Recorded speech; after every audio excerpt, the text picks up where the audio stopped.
en lisant, en écrivant. Le podcast de lecture versatile de Pierre Ménard.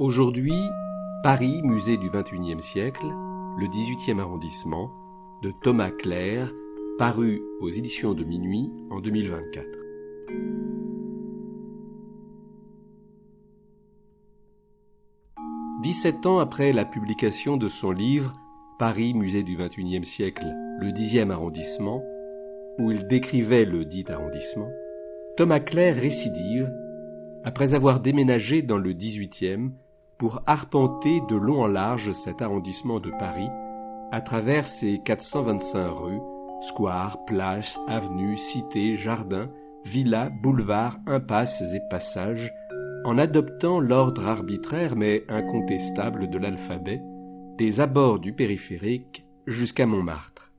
Il s'offre à la flânerie et à une lecture vagabonde, discontinue plus que linéaire de la ville.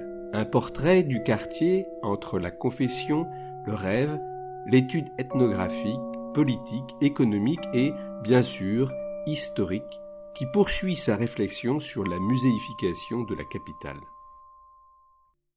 Sur la droite apparaît l'impasse Massenet, 75 mètres par 12, qui, à chaque fois que j'y passe, est baignée de soleil. Méthode. Ma palette graphique est saisonnière.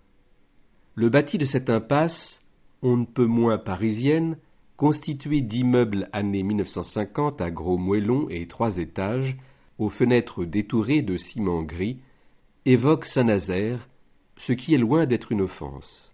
L'impasse, qui fait un retour, est un havre de paix qui jouxte les entrepôts de la RATP. Scène. Un bad boy assis sur le rebord d'une fenêtre fait prendre le soleil à ses tatouages. Il est engagé dans une vaste et haute en couleurs discussion avec sa copine, dont je ne perds pas une miette pendant que je fais semblant de griffonner sur mon carnet. L'échange porte sur une question linguistique qui m'intéresse, la relativité des insultes. Le type explique à la fille, une superbe blague aux cheveux courts, que « fais pas ta salope » peut signifier « n'aie pas peur », mais n'est pas toujours comprise ainsi, alors que « ta gueule » est largement monosémique. Je suis moyennement convaincu, mais la fille, elle, l'est à 100%. Sorti de l'impasse, je reprends la route Championnet. Au 14, 2 pieds nus dorment au 3e étage. Puis l'un vient se coller derrière l'autre, le frotte un instant sur la plante, et l'on ne voit plus qu'un seul pied. Au 30-32, on retrouve les entrepôts de la RATP en briques rouges et leur style brutaliste, aux longues fenêtres horizontales, mais tout le secteur est en destruction-travaux pour instaurer le site Béliard, qui ne ressemblera pas, on l'espère, aux projections infographiques présentées sur les panneaux informatifs, qui sont aussi virtuels que les photos d'agences de voyage. Panorama. On croise sur notre gauche la fin de la rue de Clignancourt qui vient mourir là. La ligne de fuite est admirable, montante, donnant à voir très loin et très profond l'éminence du croisement Ramet, écrit Supra. Contact. J'interpelle un type à l'air débonnaire qui porte l'uniforme RATP. Vous travaillez ici ? Oh, travailler ? Son ironie me plaît d'emblée. Je lui demande ce que sont ces bâtiments et il m'explique qu'il s'agit d'un établissement social voué selon lui à disparaître. Cet homme est sympathique. Je ne décroche pas mon portable qui sonne dans ma poche à ce moment. Il est clair que nous avons voté pour le même homme. Au 5e étage du 23, un jeune enfant se colle contre le garde-fou en fer de son immeuble moderne. Image mentale, l'enfant qui tombe dans l'argent de poche de Truffaut et qui se relève sans un cri, sans un pleur. Au 37, s'est suicidé au gaz l'écrivain Sadegh Hedayat, auteur de La Chouette aveugle. Je n'ai pas lu ce livre culte, mais dès qu'un écrivain se suicide, je me sens proche de lui. Pour m'en sentir encore plus proche, je me jure de lire ce livre avant la fin de l'écriture de ce livre. Au 39, je prends mon habituelle photo du 39 et j'ai en outre le plaisir d'annoncer qu'ici a logé Raphaël Zarka, 5 rue Pajol. juste à côté du bureau contemporain dont j'ignore la vocation précise, répond au nom facétieux de Fr. La rue se dégrade à l'approche du boulevard Ornano. De fait, l'hôtel du Midi, au 43, n'a rien à voir avec un palace niçois et le 46 est un taudis dont les fenêtres sont murées. Bande-son. J'entends le raclement de gorge d'un pré-crachat derrière mon dos. Au croisement de la rue Neuve de la Chardonnière, surgit une respectueuse en survêt rose lycra qui, attirée peut-être par mon potentiel appétit, crache de nouveau dans le caniveau. Contact. Ça va ? Ça va, ouais. Ce crachat essentiellement prophylactique, contrairement à d'autres, voir ma sémiologie du crachat apparaître, emporte avec lui le faible charme de l'éther du Wenzhou. J'avise à présent des cartons agités par des gens qui enfournent des chaussures dans des sacs de coton, puis des sacs plastiques, puis des bâches, créant sur la chaussée une montagne d'emballages éphémères. Je connaissais la marque italienne Gucci, mais je ne connaissais pas sa concurrente Fuji, si on peut parler de concurrence, exacerbée par la société quinoise de transit et de fret. Topologie. Le premier morceau de la rue se ferme en triangle pointu sur une placette. Je prends ma respiration avant la place Albert Kahn, orthographiée Kahn, sur mon plan. Mais je fais d'abord une rotation oculaire avant de traverser le boulevard Ornano. Historiographie. Ce faisant, je repère au 58 une plaque commémorative qui révèle que le 13 mars 1943, la Gestapo a arrêté l'ouvrier du rail Marius Lefebvre. Était-ce un vendredi ? A-t-on poursuivi les policiers après-guerre ? L'esprit de pardon ne peut s'accomplir que si l'institution prend conscience de ses crimes. Méthode. Pour les lui faire comprendre, il faut être aussi méthodique qu'elle dans le relevé de terrain et, au lieu de condamner sentimentalement le style de la police, le reproduire pour la doubler. Ainsi fait-on triompher la vérité dont ce style n'est que la contrefaçon. La traversée d'Ornano est difficile. On y arrive à force de persévérance. Je contourne la pharmacie de la place Albert Kahn, dont la couleur dominante est celle non homologuée du vermillon flashy. Performance pharmacie. Muni de mon article bien connu sur la nécessité d'avoir de belles officines, je perturbe quelques instants l'hystérie marchande de ce supermarché malade et je fuis dans le deuxième tronçon. Style. Je croise un type avec des bracelets indiens aux chevilles nues. Les queers arrivent à perturber le genre avec un sens achevé des codes stylistiques. Mais ce snob est-il trans, queer ou camp ? Il est midi et je commence à avoir faim. Ambiance.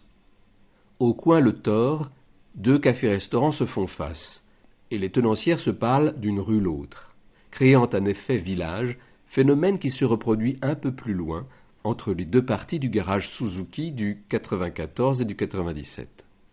Le gérant donnant à l'ouvrier certaines consignes pour lesquelles il n'a pas besoin d'élever la voix. La faible largeur de la rue le permet, et peut-être un certain montmartrisme dérivé qui autorise les familiers à parler à voix douce. Mystère social, l'amabilité, variable comme les nuages. Alloportrait. Il pouvait se montrer soit très courtois, soit très grossier. Au 97, une petite plaque rouillée, enregistrement sonore, est invisible si on ne la voit pas, comme disait un chevalier. Naturellement, elle est inaudible. Méthode. La technique grésillante de l'enregistrement dans mon esthétique personnelle. J'accoste enfin à mon port d'attache, la Renaissance, et m'installe devant le hamburger frites du petit resto sympa. Décor. Ce café a servi de cadre à 2 films que j'ai vus à 40 années de distance. Le Mouton enragé et Inglorious Bastards, une preuve de plus que ne toucher à rien garantit la possibilité du style. Happening. Je demande un café, mais ils n'en ont plus. Je quitte cet établissement au bord de la fiction et reprends ma route vers la réalité via l'impasse Robert, 137 par 3 mètres. Une mosaïque de carrés jaunes et noirs, dont j'ai déjà vu des répliques posées sur de nombreux murs la signalent. Apparition. Un père et sa fille qui dit « Oh, un Space Invader !» Contact. J'engage la conversation avec le père, qui a mon âge, et me dévoile les mystères de ce motif disposé à des milliers d'exemplaires dans les rues de Paris par un artiste anonyme qui a Invider pour pseudo. Je le remercie pour son explication et m'engouffre dans l'impasse en pensant que j'ai toujours aimé apprendre. L'impasse Robert, en coude double, offre l'intérêt paradoxal bien connu des endroits sans intérêt. Au rez-de-chaussée du 17, les Africains vivent dans des conditions pénibles. Je leur dédie cette phrase où j'ai fait ressortir dans les 3 consonnes l'acronyme d'un pays qui porta jadis le beau nom de Zaïre. Au sortir de cette cité intérieure, je jette de nouveau un coup d'œil sur la fresque haut placée. Comment l'artiste a-t-il fait pour y accéder? Piège. Je traverse une rue privée de plaques de rue à ses 4 coins, comme dans une ville finie non finie, qui s'appelle Chantier. Je suis désorienté et j'ai oublié mon plan. Dès qu'une rue est anonyme, ou plutôt anonymisée, j'entrevois un néant qui fait de moi un pur homme de lettres. Projet. Envoyer une lettre anonyme à la mairie indiquant le manque. Contact. Comme je suis un peu perdu, une vieille à chien me dit « Vous cherchez quelque chose ?» S'ensuit un petit échange sur la question de l'absence de plaques de rue, qu'elle commence étrangement par nier. Mais devant le fait, je lui montre l'absence, elle admet qu'il y a un problème, qu'elle cherche cependant à étendre à l'ensemble du quartier, dans une généralité critique où s'engouffre assez rapidement son ressentiment contre la ville en général et le monde en particulier. Après avoir admis qu'on est bien rue Vincent Compoint, 95 par 12 mètres, je lui demande si le coin est agréable, à quoi elle rétorque en s'éloignant « Ici, c'est la mort assurée ». Je prends congé, apercevant soudain la seule plaque de rue qui existe, mais cachée, en retrait, invisible depuis le croisement Championnet. Je n'avais pas complètement tort, mais elle avait en partie raison. J'explore donc en passant cette voie qui présente au neuf un bel immeuble fantôme de 6 étages, en pierre véritable. Dégâts visibles du libéralisme. Je vais pour me déporter sur le trottoir d'en face lorsqu'un coursier Deliveroo surgit en trombe et arrête son vélo devant le 1. Archive. Après avoir vidéographié sa course, j'entame une conversation avec ce jeune homme brillant, Gédéon, obligé de financer ses études via ce job à la con, très conscient de l'exploitation qu'il subit, mais ne désespérant pas de s'en sortir. Banalité de base. Les jeunes Africains n'ont pas le temps d'être pessimistes. Je reprends le trottoir devant le 19, petit immeuble à 2 fenêtres, dont la modestie arrache les larmes. Le destin de ses habitants y est comme déterminé par le manque d'ambition de la structure. Au 17, qui le jouxte, une plaque noire indique la mort d'un pompier au feu le 28 avril 1987. Vie antérieure. Le jour de cet incendie, je faisais quoi? Je venais de souffler mes 22 bougies. Bande-son. Le klaxon d'un Uber rencontre un gitan qui pousse un cabas. Sérendipité. Tournant la tête vers la droite, mes yeux rencontrent un bâtiment vétuste de 2 étages entre garage et dépôt. Je me penche vers le trou noir et vois un couple en train de parler. Franchissement de seuil. Je découvre une espèce de caverne d'Ali Baba géante, ouverte au public. Nous sommes chez Sylvano, accessoiriste de cinématographe, et ci-devant brocanteur à tout faire, qui vend autant de merveilles que Oliveira de Figueira dans Tintin au pays de l'or noir. Je reste trop longtemps dans l'antre, plein de visions objectales. J'allais quitter mon travail lorsque m'attire une grille très graphique. C'est le début du passage du Champ-Marie. Contact. Un riverain qui s'inquiète comme moi de la destruction possible du hangar de Sylvano, ça fait tout de même 10 ans qu'il dit qu'il va partir, me dit qu'un jour ou l'autre, la mairie rachètera, détruira, gentrifiera. Que ces futurs nous pèsent.